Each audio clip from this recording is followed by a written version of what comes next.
আসসালামু আলাইকুম বন্ধুরা, সবাই কেমন আছো? জানি আমরা কেউই ভালো নাই, যেহেতু আমাকে বাংলাদেশটাই ভালো নাই, আমাকে মাতৃভূমিটাই ভালো নাই। ওই ক্ষেত্রে আমরা কেমনে ভালো থাকি?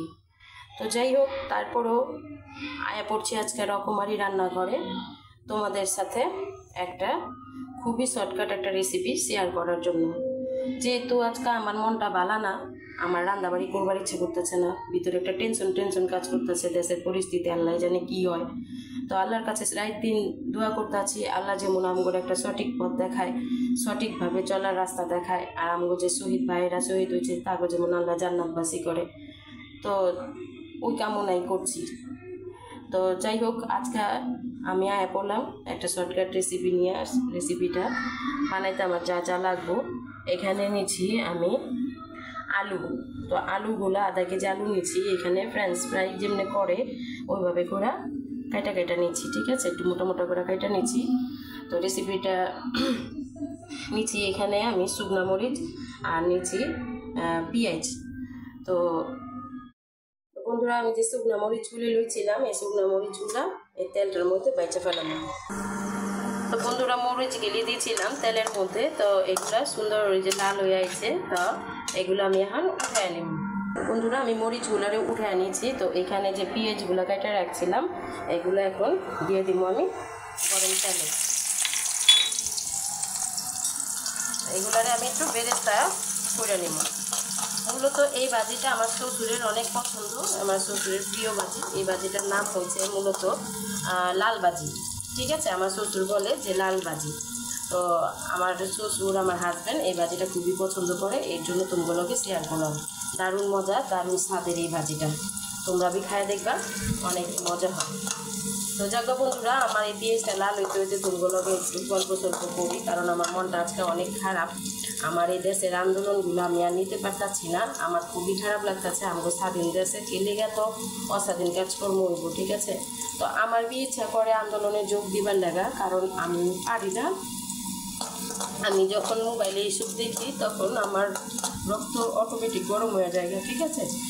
তো আমি বি যোগ দিবার চাই আন্দোলনে, কিন্তু আমি পারতাছি না। যে আমার ছোট ছোট 3টা বাচ্চা আছে, খবরে কারো কাছে রাইখা যাবো বা কিছু, ওরকম কোনো ব্যবস্থা নাই।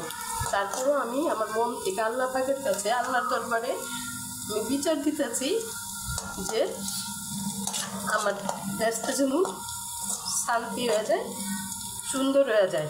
আমাদের ছাত্র ভাইয়েরা যারা আমাদের সন্তানের মতো, ওদের যে রক্তগুলা ঝরাইছে, এই রক্তের সহি বিচার যেমন আল্লাহ পাক এই বাংলার মাটিতে দেখা দেয়। তো আজকে আমার মনটা সকাল থেকেই খারাপ লাগতেছে। বন্ধুরা, তোমরা কিছু করো না, আমি আজকে একটু বেশি এক্সাইটেড হয়ে গেছি। তো এগুলো আমি নিতে পারতেছি বন্ধুরা। তো বন্ধুরা, আমার এই যে পেঁয়াজগুলা ব্রেস্তার মতো হয়ে গেছে, আমি এখন এগুলারে উঠে নিব। সত্য কখনো ধামাচাপা থাকে না, সত্য প্রকাশ পায়।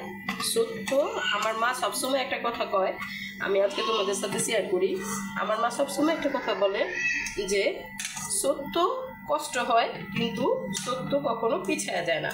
তো ইনশাল্লাহ আমাদের দেশবাসী যারা আছে, সত্যের জয় হইবই, সত্যের জয় ইনশাল্লাহ হইবই। আমরা যে যেখান থেকে আছি, আমরা আল্লাহ পাকের কাছে দোয়া করুন। আল্লাহর উপরে তো আর কিছু নেই। যারা রাস্তায় নামছে আল্লাহর ঘরে, আল্লাহর রহমতের চাদর দিয়ে যেমন ঢাইকা রাখে আমাদের যোদ্ধা ভাই গো, যোদ্ধা বোন গো, এমনকি অভিভাবক শিক্ষক গো, যারা মাঠে নামছে, আমি অন্তরস্থলের থেকে তাদের জন্য দোয়া করি, আল্লাহর রহমতের চাদর দিয়ে যেমন তাদেরকে ঢেকে রাখে। তো বন্ধুরা, এই পর্যায়ে আমার বেরেস্তা হয়ে গেছে।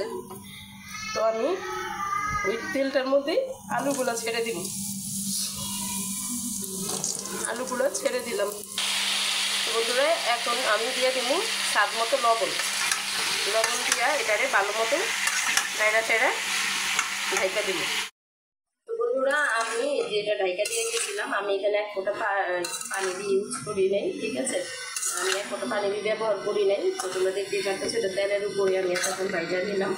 তো এটার মধ্যে এখন আমি দিয়ে দিব ওই যে বেরেস্তা করছিলাম আর শুকনো মরিচ ভেজে ছিলাম, এটা হাত দিয়ে একটু গুঁড়া গুঁড়া দিয়ে দিন, হাত দিয়ে গুঁড়া করে নিয়েছিলাম আমি, দিয়ে এই যে দিয়ে দিলাম।